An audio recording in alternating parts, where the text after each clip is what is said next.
Alerte concours! Le président de Samouraï MMA, M. Daniel Lafont, offre gracieusement aux auditeurs du SOS Podcast 3 paires de billets pour le gros gala Samouraï chapitre 21 au Colisée de Laval. Un pas pire prix, ça, Johan, hein? Ah, c'est tout un prix, on le sait, Daniel Lafont, un homme qui est très généreux. Je suis pas surpris du tout. Ça va être tout un gala, en fait. Chaput contre Dufort en grande finale. Alex Morgan est sur la carte. Mehdi Zaidvan, toi, tu vas être là. Tu vas accompagner Maxime Côté dans son coin. Vraiment une énorme carte le 4 septembre prochain au Colisée de Laval. Les gagnants, vous viendrez nous faire un petit coucou. J'y serai également. Johan va être là, donc ça va nous faire extrêmement plaisir de vous serrer la pince. Pour participer, signalez votre intérêt. Envoyez-nous juste un petit courriel. J'ai envie de participer au concours à l'adresse courriel suivante, le SOS podcast à commercialgmail.com. Donc, en un mot, le SOS podcast à commercialgmail.com. Ceux qui nous regardent en vidéo, vous l'avez au bas de l'écran. 3 paires de billets pour Samouraï chapitre 21 le 4 septembre prochain. On fait le tirage la semaine prochaine, le 27 août. Donc, notre prochain épisode. Vous avez une semaine pour nous écrire, pour participer à ce grand tirage. Bienvenue à tous au SOS Podcast. SOS! Attention, ça va frapper. Spectaculaire, flamboyant. Des athlètes de haut niveau. Des champions des arts martiaux. Préparez-vous, le combat commence. Dans l'octogone, Ben Baudouin.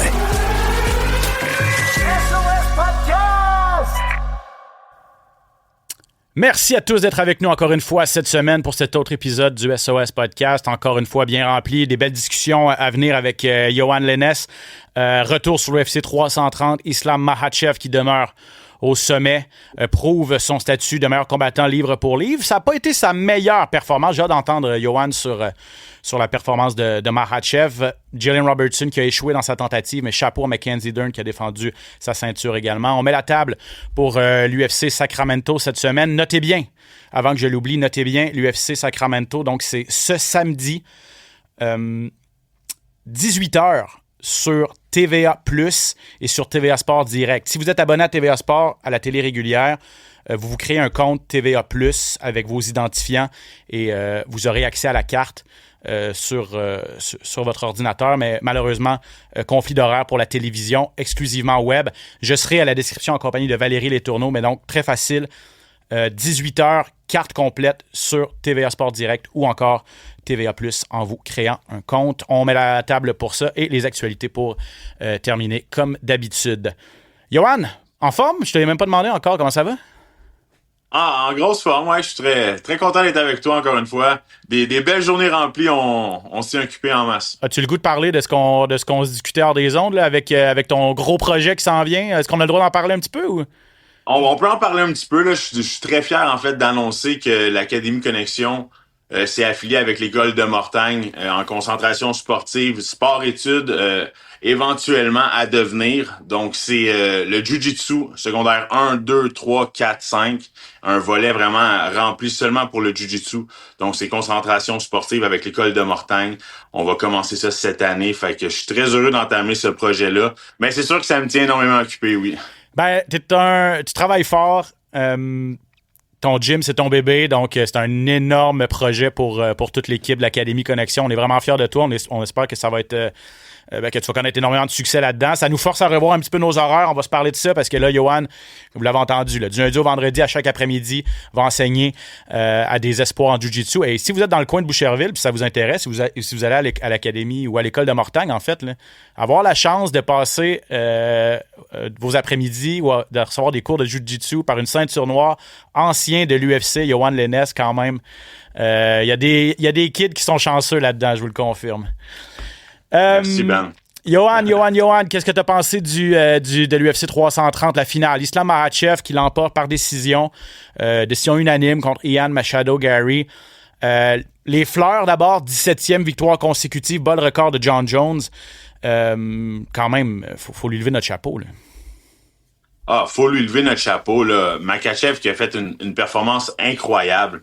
Je veux dire, une 7e victoire consécutive. Il a mangé du dommage. Il a vécu quand même un peu d'adversité. C'est la première fois qu'on voit Islam Makhachev trouver un peu le combat difficile, sembler que physiquement nous démontre que c'est moins facile. Par contre, a démontré tellement de caractère, tellement de cœur, tellement de technique aussi, beaucoup de résilience. Il nous démontre à quel point ça a été un champion et c'est encore un champion dominant. De l'autre côté, Ian Garry, pour vrai, il était préparé, il était prêt à faire des rounds difficiles en fin de combat aux champions. Ça a été là qu'on a vraiment vu le caractère de Makhachev. De l'autre côté, j'aurais aimé voir Ian Garry avec un petit peu plus l'instinct de vouloir terminer le combat. On le sait, Ian Garry, c'est quelqu'un qui est très conservateur. C'est un combattant très technique, qui va beaucoup à la distance, beaucoup de décisions.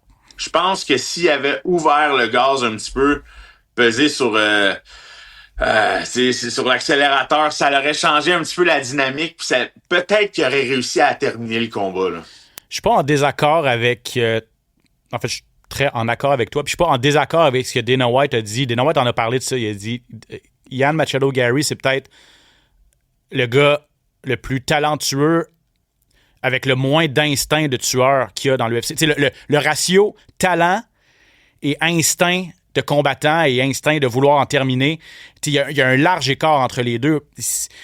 Il dit, il a commencé avant chaque round à se faire un gros câlin, puis dire merci de m'avoir donné l'opportunité, puis tout ça, puis de...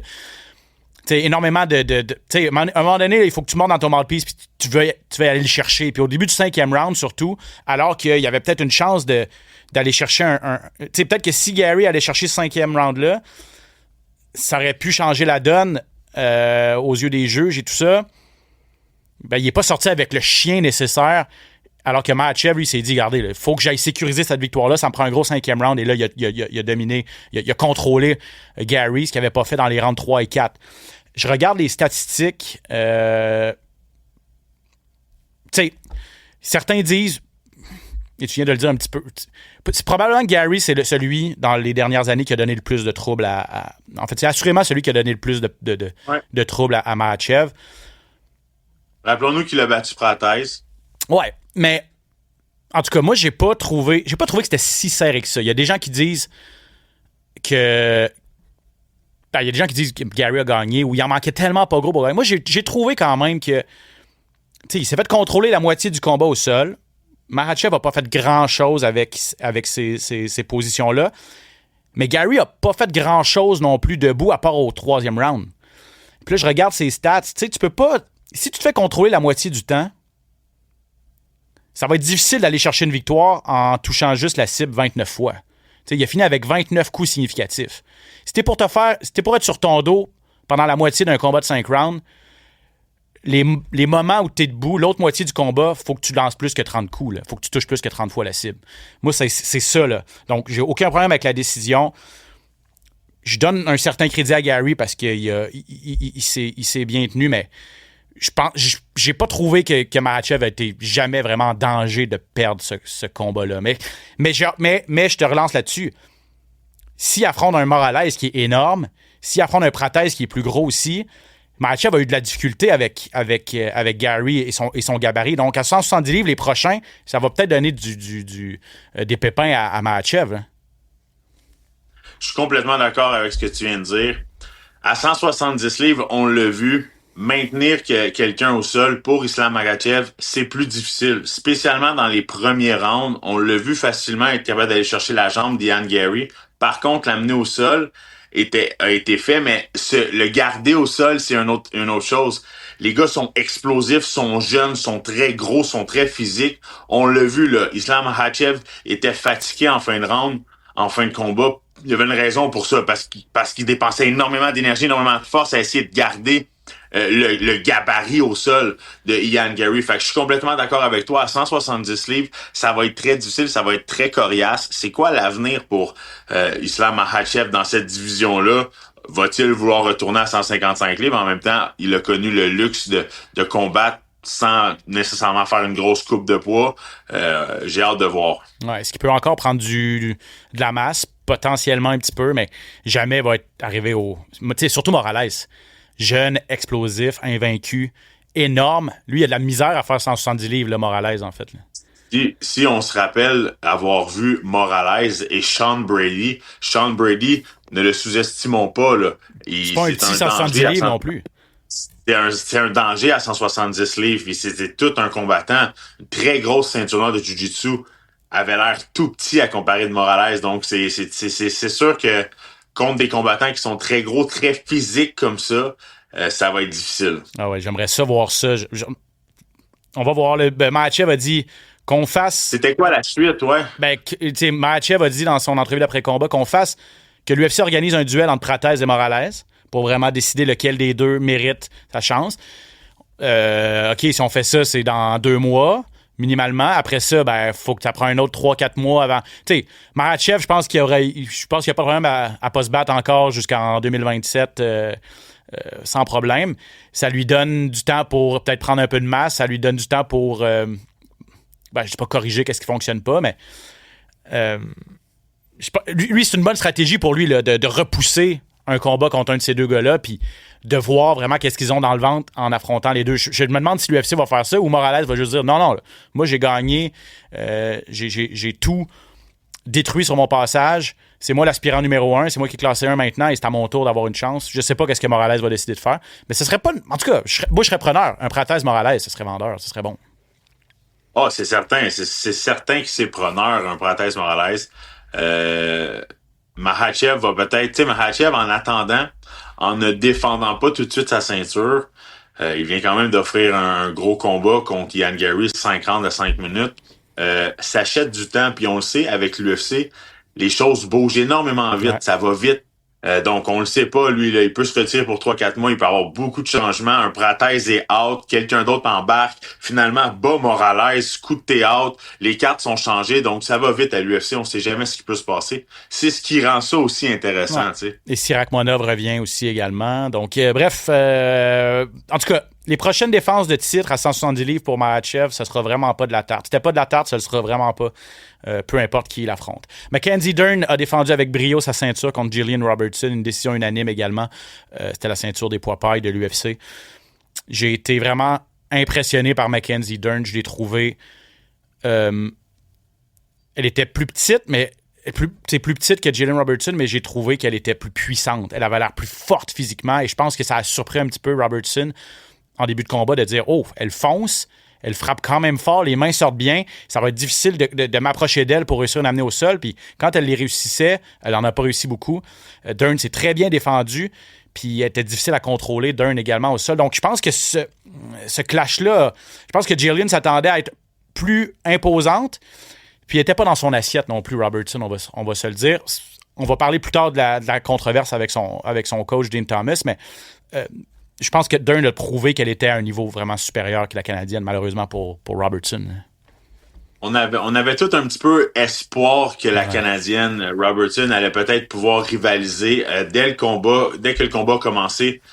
Personnellement, j'ai pu remarquer rapidement le positionnement autant des mains que des pieds de Mackenzie Dern. Puis comme tu l'as mentionné, Ben, justement d'accord avec toi, il y a quelque chose qui a changé. Il y a quelque chose qui a changé au niveau de son combat debout. Avant, on savait, on pouvait juste s'attendre à un combat au niveau du jiu-jitsu brésilien. Elle essayait d'amener le combat au sol. Des fois, c'était fait de manière préméditée. C'était pas élégant. Là, elle était élégante. Elle était légère sur ses pieds. Elle avait une bonne boxe, des bons déplacements.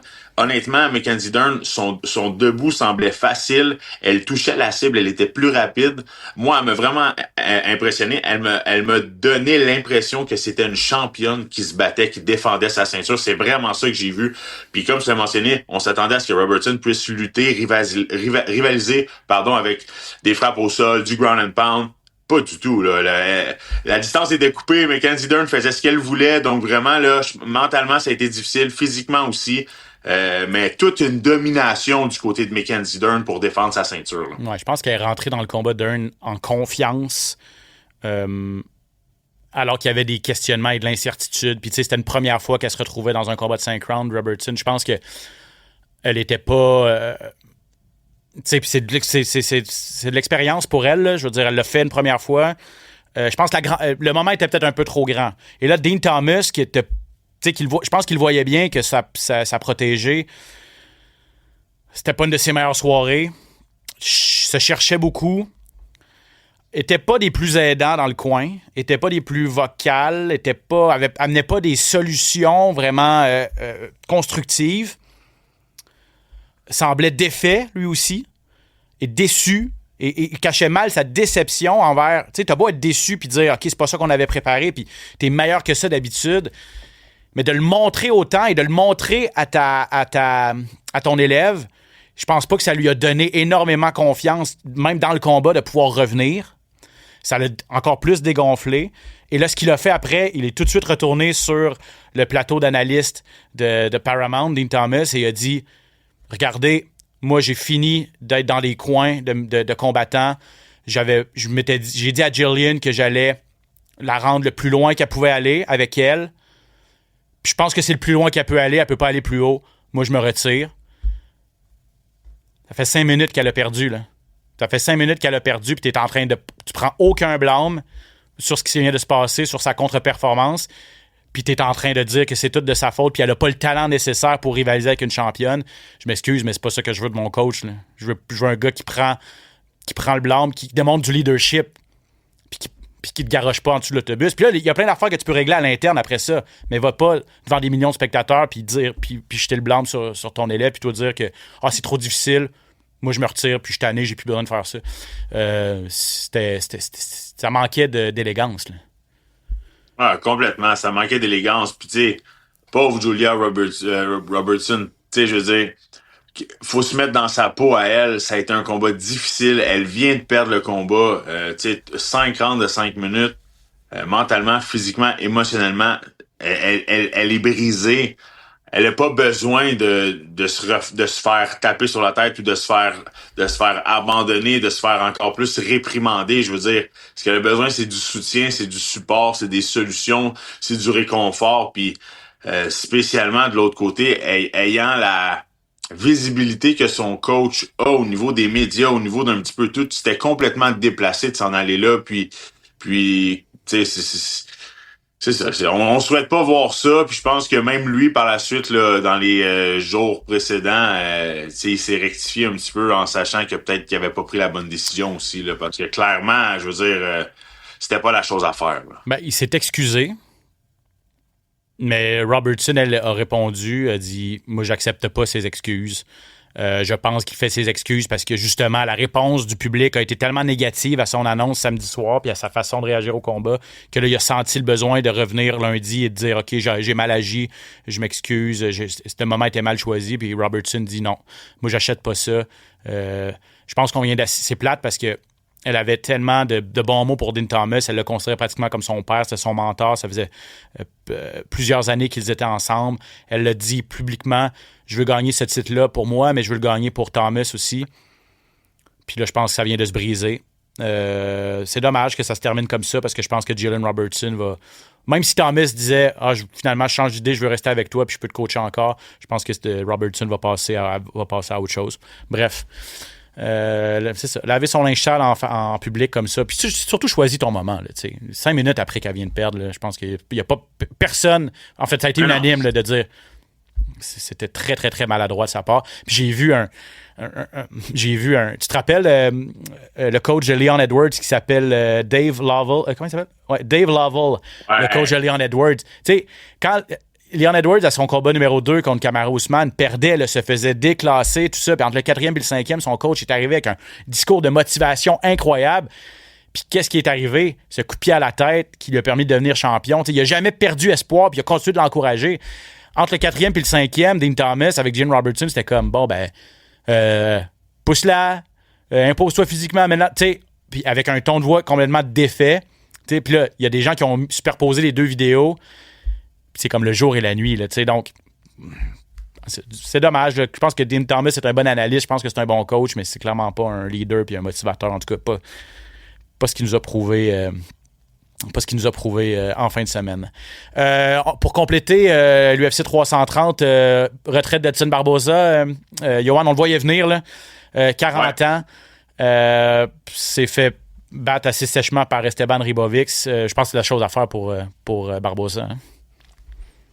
Ouais, Barboza qui est pas sur une bonne séquence, mais qui restera toujours le bon vieux Hanson Barboza. Puis je veux dire là, c'est parce qu'on lui donne des gros tests là. Tu sais, je veux dire Esteban Ribovic qui est un combattant tellement rapide, tellement dynamique sur ses pieds. Je veux dire, donc c'est deux spécialistes de kickboxing, sauf un qui a 40 ans, puis l'autre qui est quand même encore au sommet de ses performances. Si tu m'avais mis ces deux combattants-là dans les mêmes années de Barboza, ça aurait pas été le même combat. Donc, Hanson Barboza qui peut prendre sa retraite en paix, je veux dire, c'est un des plus grands combattants, un des plus spectaculaires qu'on a vu dans son époque. Peut-être pas maintenant. Il y a eu une époque où Hanson Barboza était un très grand combattant, a fait des coups de pied renversés au niveau de la tête, incroyable. Plusieurs KO, plusieurs highlights à sa fiche. Donc, très émotif quand il a déposé ses gants, c'est sûr, on le sait, mais une retraite bien méritée, là. Et le premier Scottish Twister de l'histoire de l'UFC, je ne connaissais pas cette soumission. Toi, tu vas l'enseigner à tes kids de Boucherville?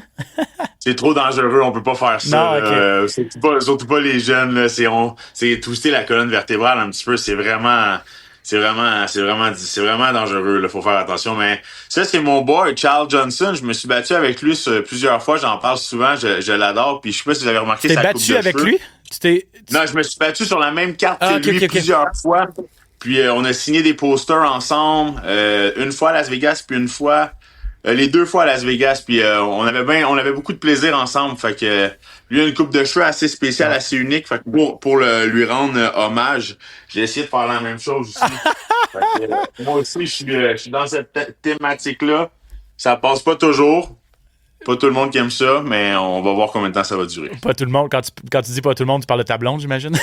Possible, ouais. On la salue d'ailleurs. Mais ouais, Johnson.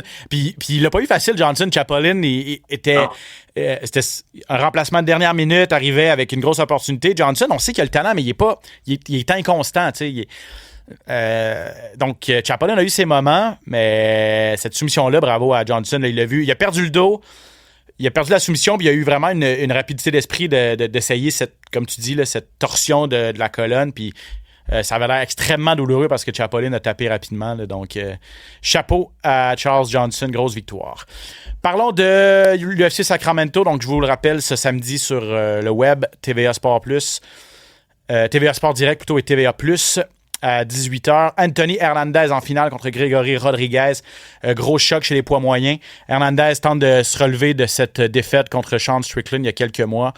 Il était sur toute une séquence, 8 victoires consécutives avant que ça soit stoppé abruptement par Strickland, qui est devenu champion par la suite. Rodriguez, classé 11e, donc plusieurs rangs derrière lui, mais sur une bonne séquence de 3 victoires, 6 et 1 à ses 7 derniers également. Donc, ça sera pas facile. Premier, on connaît Fluffy, combattant ultra technique, ultra talentueux, complet, bonne forme physique. On connaît Rodriguez aussi, Robocop. Lui, c'est la puissance à l'état brut. Peut-être point d'interrogation au niveau de son conditionnement physique. Comment tu vois ce combat-là, puis lequel des deux peut s'imposer là, dans son style? C'est un combat super intriguant, honnêtement, parce que Hernandez, très bonne lutte, plus technique, un meilleur cardio. Par contre, Robocop, beaucoup plus imposant. On n'a pas le même animal, on n'a pas la même personne en avant. Là. Sincèrement, pour avoir été à côté des deux, Robocop, c'est tout un monstre. Là. Ouais. Donc, à 185 livres, honnêtement, en corps à corps, va-t-il être capable d'amener ce combat-là au sol? Très bonne ceinture de jiu-jitsu aussi. Par contre, son menton un peu fragile. Honnêtement, c'est des combats qui a tellement de... Ils se contre-attaquent chacun dans des points forts et des points faibles. Donc, c'est un combat qui est super intéressant. Je donnerais l'avantage à Hernandez. Simplement au niveau de l'athlète, je pense qu'il est plus complet. Il est capable d'aller au sol, une bonne lutte. Il a des bonnes mains, une meilleure condition physique. Tu sais, du côté de Robocop, Grégory Rodriguez est très imposant, très fort physiquement pendant un round. Est-ce que le deuxième round, troisième round va être capable de maintenir la cadence? C'est là que je me questionne. Avantage Hernandez au niveau des combats de 5 rounds dans l'expérience. C'est son 4e ou 5e, là, j'ai de mémoire, alors que Robocop, c'est son 2e seulement. Et la seule fois, c'était sa dernière défaite contre Jared Cannonier, février 2025. Combat de 5 rounds, Robocop avait dominé Cannonier, l'ancien aspirant au titre, pendant 3 rounds. Jared avait survécu, Cannonier avait survécu, et rendu au 5e round, le vent a tourné, Robocop, le réservoir d'essence complètement vidé, et c'est Cannonier qui s'est déchaîné sur lui et terminé ça par KO technique. Je me demande si Robocop a beau avoir travaillé sur son cardio, j'ai pas de doute qu'il l'a fait, mais avec une masse imposante comme la sienne et le fait qu'il doit couper énormément de poids, on se l'imagine, pour faire 185 livres, je me demande jusqu'à quel point justement son réservoir va tenir le coup. Et Hernandez, peut-être va devoir laisser passer la tempête en début de combat puis s'imposer dans les rounds 4 et 5, dans les rounds de championnat. Moi, c'est ma vision des choses. J'ai parlé aux deux. Vous pouvez aller voir ça sur le site de TVA Sport. Donc, entrevue complète avec Anthony Fluffy Hernandez, entrevue complète avec Grégory Rodriguez. Écoutons un premier extrait. Hernandez, je ne sais pas si tu savais, Johan, s'est entraîné, a fait son camp avec Sean Strickland. Moi, je l'ai appris dans l'entrevue. Il est allé... Tu sais, le classique, là, si tu peux pas les battre, joins-toi à eux. Là, après sa défaite contre Strickland, plutôt que d'être fâché après lui puis de dire ça va être mon ennemi juré pour le restant de mes jours, il a dit non, je vais aller m'entraîner avec les meilleurs dans son équipe à Las Vegas. Puis les deux sont devenus proches. On va écouter Hernandez sur son passage au Extreme Couture avec Sean Strickland et toute l'équipe là-bas. Probably one of the funnest camps I've had. Like, it kind of re-sparked martial arts for me and shit. Wasn't so much work, you know what I mean? It was kind of like a meeting of minds, of really high-level minds, and it was fucking a blast, man. Like, I look forward to getting back out there and training with Strickland and the guys, and Edmund and all these guys, fucking great people, man. And, like, I think that's the next level that's going to put me to being the sharpest, you know what I mean, is being sharp and keeping my tools sharp with all these guys, all these killers. And, like, I already told Sean, I'm like, bro, I got you for your next fight, whatever you need. I'll be there. So Amazing. It is what it is. If I walk my way all the way, or if I work my way all the way back to him and we fight, I don't give a fuck. I don't think he gives a fuck. As long as we both get paid, it is what it is. You guys will just have a fucking hell of a fight on your hands because it's a fucking blast every time I fight that motherfucker. Bon, on s'excuse pour les sacres. J'ai pas. Évidemment, si j'avais fallu que je mette des bips à chaque fois qu'il dit le mot en F, on aurait juste entendu ça. C'est tout un personnage, Fluffy. En gros, ce qu'il dit, j'ai adoré ce camp-là. Un des plus amusants de mes dernières années. C'est Edmund Shabazian, Chris Curtis, Sean Strickland, plein d'autres bons poids moyens là-bas. Donc, le niveau de partenaire d'entraînement est très, très, très élevé. Il dit leur QI également de combattants, on s'est vraiment poussé. Donc, ça va me permettre, moi, de m'améliorer aussi à ce niveau-là. Ça a ravivé mon amour des arts martiaux mixtes. Puis, il a dit à la fin, il dit, si jamais, moi, je reviens au sommet, puis, tu sais, Strickland est le champion maintenant, si jamais on doit se raffronter, même si on est des coéquipiers maintenant, moi, j'ai pas de problème à l'affronter. Lui, il a pas de problème à l'affronter, je suis sûr. Tu sais, ces deux gars, ils s'en foutent, eux autres, là. Amis, pas amis. Si y a un chèque de paye au bout, c'est de la business. On peut s'affronter sans problème. Bref, je pense que ça peut l'aider, effectivement. C'est vrai qu'il y a c'est un très bon gym, Extreme Couture, et s'entraîner avec le champion, ça peut pas nuire, Johan. C'est sûr que ça peut pas nuire. En plus d'avoir accès à des très bons partenaires d'entraînement, je veux dire, il y a accès surtout au PI, il y a accès à tout l'Institut de performance. Il est à Vegas déjà, c'est vrai. Il est déjà à Vegas, donc c'est sûr qu'il y a tous les avantages à pouvoir s'entraîner puis être installé là, oui. Rodriguez, lui, je lui ai parlé de son expérience en combat de 5 rounds la dernière fois contre Cannonier, sa défaite, mais ce qu'il a appris dans le fond et comment il est mieux préparé cette fois-ci pour un deuxième combat de 25 minutes. On écoute Robocop. How I can look back and the guy I am right now and the mindset I have and everything I know about myself, then what I can do and what I did, if I look back, I can say lost, right? Mm-hmm. So compare with everything I have gained in this journey. So that was a big win. Even the results don't go to my way. That was hard. After that fight, I went to the hospital. It was so bad. Donc, il dit, même si j'ai perdu, je considère pas ça comme une défaite parce que j'ai tellement appris. Là, il parle de patience dans le combat. Tu sais, justement, il doit être plus posé. C'est ce qu'il me disait, mais c'est très philosophe, en fait, là. Donc, on verra si ça va lui servir. Tu m'as dit avantage Hernandez, toi? Avantage Hernandez. Pour la durabilité, puis la technique. Ouais, j'ai tendance à... J'adore Fluffy comme combattant. Il trouve toujours une façon de tirer son épingle du jeu. Strickland a mis beaucoup de pression sur lui, c'est comme ça qu'il l'a brisé. C'est sûr que Robocop va essayer de faire la même chose. Bref, ça va être intéressant, mais je penche aussi du côté de Fluffy. Dans les autres combats intéressants de cette carte samedi, Sergei Spivak contre Vitor Petrino, c'est la demi-finale chez les lourds. Spivak, c'est un vieux routier chez les lourds. Il a affronté les meilleurs de la catégorie, gang ou père, mais il a perdu contre Aspinall, il a perdu contre Gann. Je pense qu'il a battu Derek Lewis, il a perdu contre Waldo Cortez Acosta, mais tu sais, il a été testé, il a été avec les meilleurs poids lourds au monde. Alors que Petrino, c'est tout un athlète, mais c'est un ancien 205 livres. Depuis qu'il est monté chez les lourds, 3-0. On veut le tester, là. Puis là, il pourrait rentrer. Spivak est classé 6e. Toute une opportunité pour Petrino et ça pourrait être une autre grosse addition dans le top de la division s'il battait Spivak en fin de semaine. Là.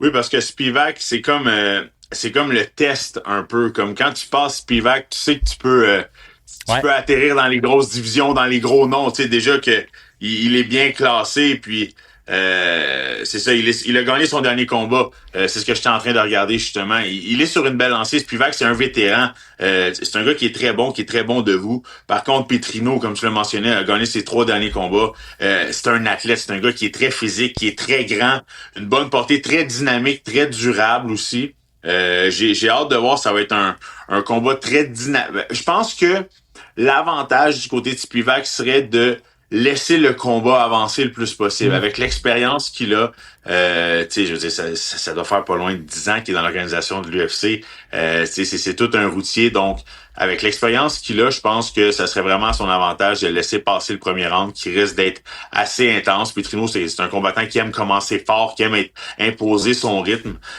puis d'y aller dans les 2 et 3e rounds, d'essayer de prendre le rythme, là. Intrigué, moi, par le combat aussi entre Reiner Derrida et Roman Dolidze. 2 anciens 185 qui passent chez les 205 livres. Derrida, on le savait, avait eu toute une arrivée à l'UFC chez les moyens, mais là, contre Brendan Allen et contre Caio Borralho, a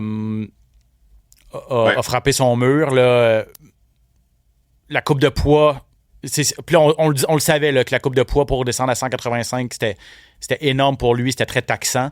Donc, je pense que c'est une bonne décision pour lui. Puis Dolidze, c'est un bon premier combat à 205 parce que lui aussi, c'est un ancien 185. En début de carrière, avant l'UFC, avait été chez les Milo, mais a fait toute sa carrière à l'UFC à 185 livres et lui aussi décide de remonter de catégorie. Bref, c'est 2 gars là, qui sont dans des nouvelles situations.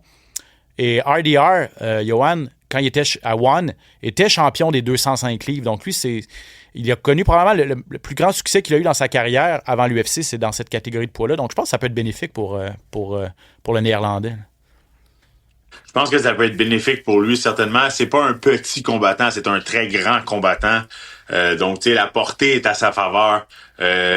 Ces 2 combattants, je pense qu'ils vont vouloir échanger peut-être en corps à corps. J'ai hâte de voir, c'est leur spécialité généralement.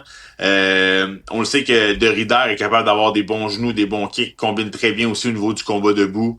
C'est un combat qui est très intéressant. C'est le fun de voir les 2 faire leur saut à 205 livres. Tu sais, c'est le fun qu'ils puissent avoir la chance d'affronter un peu la même situation chacun de leur côté. Mais chose certaine, c'est pas un combat facile pour Dolidze parce que Derrida a peut-être pas eu le succès qu'on pensait qu'il allait avoir à l'UFC, mais c'est un combattant exceptionnel. Ah, 100%. Non, exact. C'est tout un défi pour Dolidze et ça va être un bon combat. Est-ce qu'Akparas était au Tristar? Je sais pas si tu étais allé dans les dernières semaines. Oui, je suis allé beaucoup au Tristar dans les dernières semaines. Par contre, Nasrat Akparas n'est pas là. Firas non plus était pas là. Donc, je pense que Firas est parti avec Nasrat. Ils s'entraînent ensemble. Peut-être dans leur gym, dans leur coin. Je sais qu'il est parti s'entraîner avec Nasrat, parti le coacher. Au moins 2-3 semaines déjà. Donc, il se prépare fort pour ce combat-là. Il y a souvent pour ces combattants internationaux-là, Nasrat habite en Allemagne, sauf erreur. Puis c'était la même chose avec Arnold Allen la dernière fois. Ils peuvent pas... Ouais. Quand ils peuvent passer un maximum de... Là, je veux pas dire n'importe quoi, là, mais un maximum de mois ou de semaines par année au Canada sur leur visa et tout ça pour de travail et tout ça. Donc, parfois, ils sont pas toujours en mesure de venir à Montréal faire leur camp. Mais Akparas, c'est un combat... Il va vouloir rebondir. Ouais. Salkilde, on se rappelle du KO contre Salkilde. Ouais. C'était au mois d'octobre dernier. C'est pas battu depuis. Je pense que c'est une bonne chose d'avoir pris le temps de s'en remettre parce que c'était tout un KO, coup de pied à la tête. Puis on se rappelle toujours des dernières performances. Donc, si on se rappelle juste de la dernière performance de Nasrat Akparast, puis il se fait endormir comme ça, tu te dis, OK, c'est terminé, là. C'est pas un bon combattant ou il n'y a pas de calibre. Mais Akparast, il était sur 5 victoires de suite avant ça, puis c'est c'est un très, très bon combattant à 155 livres. Comment tu vois ça contre Padilla, qui est aussi un vieux routier? Je pense qu'il était invaincu à l'UFC en plus, Padilla. Ouais, c'est 2 combats. C'est ça. C'est un combat difficile pour Nasrat Akparast quand même parce que faut qu'il rebondisse de ça. Faut qu'il rebondisse de cette défaite-là. Faut qu'il laisse passer le premier round, qu'il puisse s'embarquer dans le combat, qu'il se laisse le temps. C'est un combattant qui est quand même émotif. C'est un combattant qui aime échanger, qui aime aller dans l'action, qui échange beaucoup avec sa grosse main gauche. Donc, va vraiment falloir qu'il se fasse preuve de discipline en commençant ce combat-là. Mais une belle victoire ferait énormément de bien parce que ça reste un très gros combat. Là. Exactement. Et moi, je vais avoir les yeux sur Leon Douglas contre Jamal Emmers. Douglas m'avait énormément impressionné à ses débuts à l'UFC. Au mois de mars, il avait passé un KO à Julian Erosa. C'est pas facile à faire à ses débuts à l'UFC contre très, très bon combattant à Erosa. Il est sur 6 victoires de suite de l'équipe de Cobb Swanson, la Bloodline Combat Sports. Donc, Douglas, c'est un Brésilien. Il affronte Jamal Emmers, qui est un combattant, un vétéran de 30 combats pro. S'il fait la même chose qu'il a fait à Erosa, un autre vétéran, Douglas, je pense qu'il y a du potentiel. Il y a du potentiel certainement. Et 6 victoires consécutives, comme tu l'as mentionné, mais c'est un combattant qui est assez spectaculaire aussi, tu le sais que il est très dynamique. Il cherche à terminer ses combats. Un Julian Erosa, c'est tout un vétéran. Pour pouvoir passer le KO comme ça aussi rapidement en arrivant à l'organisation, faut être assez spécial. Voilà donc pour cette carte UFC Sacramento, samedi 18h. Je serai en compagnie de Valérie Letourneau pour la description et l'analyse. On termine l'émission avec les actualités. Rumeurs, échos, coulisses, les plus récentes nouvelles. Le hype UFC.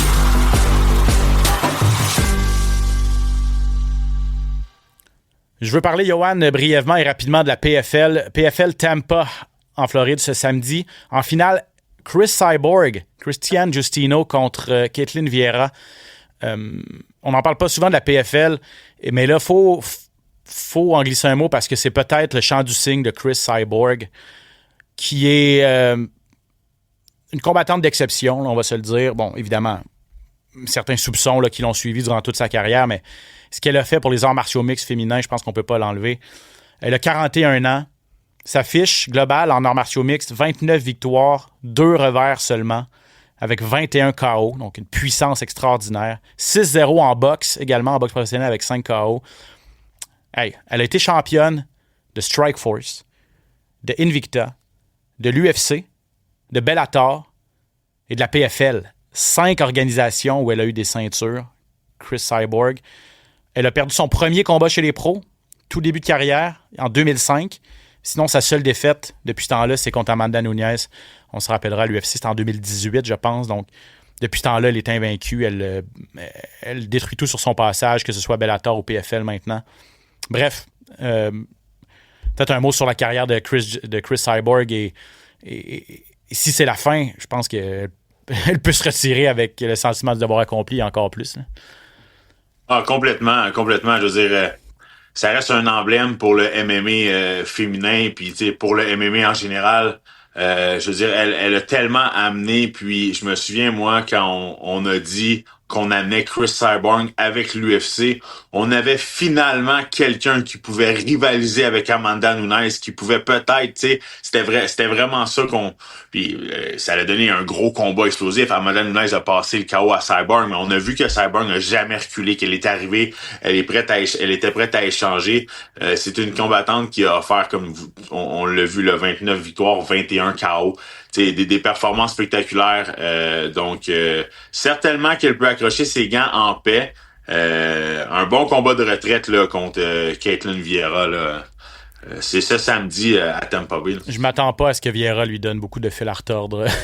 Non, c'est un peu le problème aussi dans les arts martiaux mixtes féminins ou dans différentes organisations. Tu as souvent la top, puis après ça, le reste, c'est un peu difficile. Mais bon, on verra. Ça se joue dans la cage. Là. Ça va être un combat difficile pour Vieira, c'est sûr et certain. C'est parce que, surtout avec Chris Cyborg qui a retrouvé le chemin de la victoire, qui en ce moment qui est au sommet de ses performances, va vouloir terminer sa retraite du bon pied, c'est sûr. Ouais, c'est ça. Ça vient de tomber, c'est tombé hier. Yair Rodriguez, blessé encore une fois, se retire de l'UFC Noche. C'était le 12 septembre, devait affronter Jean Silva. C'était tout un combat qu'on avait encerclé. Il est remplacé par José Delgado. Yair Rodriguez, ça va peut-être devenir un des plus gros what-if de l'UFC, là, parce que se bat déjà pas souvent, puis là, se bat pour la première fois en 18 mois, puis se blesse. Là, je veux dire, il a le talent, il est explosif, il est excitant, mais il n'a pas été dans l'octogone sur une base régulière là, pour vraiment se faire justice. Là.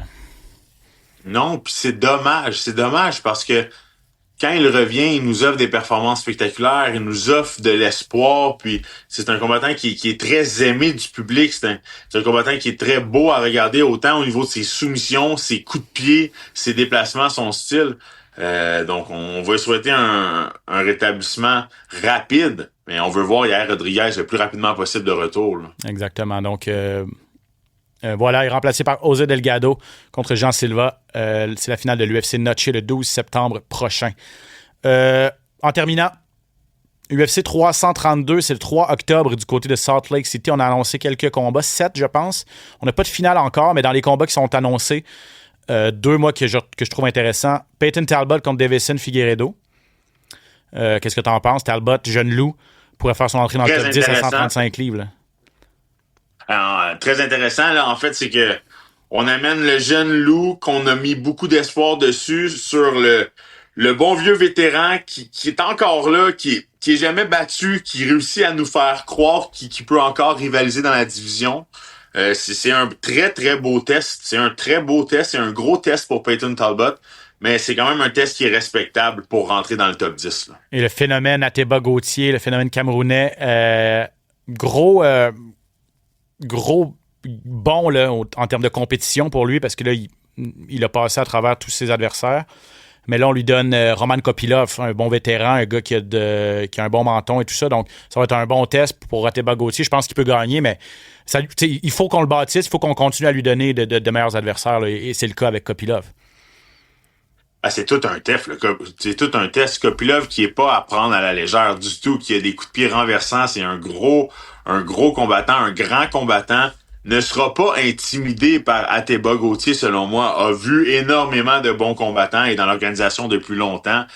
Kopylov qui pourrait donner du fil à retordre à Ateba Gauthier, spécialement qu'on a vu Ateba Gauthier avoir pas nécessairement plus de difficultés parce qu'il a passé le KO à ses adversaires, mais on l'a vu faire face à plus d'adversité. On a plus de vidéos à pouvoir essayer de regarder pour pouvoir étudier un petit peu. Donc, clairement, Kopylov pourrait avoir ses chances d'arrêter le train là, de Ateba Gauthier. Il a 3 défaites. Il a en fait le 5 défaites à l'UFC, mais ces 3 dernières, c'est quand même contre Grégory Rodriguez, dont on parlait, Anthony Hernandez, dont on parlait, et Paulo Costa. Donc, de très, très bons combattants à 185 livres. Ce sont les dernières défaites par décision. Contre Rodriguez par décision, contre Costa par décision et contre Hernandez par étranglement arrière. Mais bref, a tenu son bout contre quelques-uns des meilleurs combattants à 185 livres. Donc, effectivement, hâte de voir comment Gauthier va s'en sortir. Et parlant de rumeurs, j'ai vu passer une rumeur voulant que Valentina Shevchenko contre Natalia Silva, ce serait sur cette carte de l'UFC 332. Je pense pas que ça pourrait faire la finale, mais c'est le combat à faire à 125 livres chez les dames. Shevchenko qui pourrait revenir finalement. Ça fait un petit bout qu'on ne l'a pas vu. Et Silva mérite sa place, sa chance en championnat. Ben, c'est un combat qui est complètement logique, mais super intéressant. Moi, j'avais hâte de voir ce combat-là. 2 combattantes qui sont super dynamiques, super rapides sur leurs pieds. Je pense que c'est le temps de le faire avant que Valentina, je dirais pas, soit trop avancée dans sa carrière. Par contre, à chaque fois qu'on pense que c'est le dernier combat de Valentina, elle nous amène une Valentina encore plus rénovée, renouvelée, tu sais, puis donc c'est le fun, c'est excitant.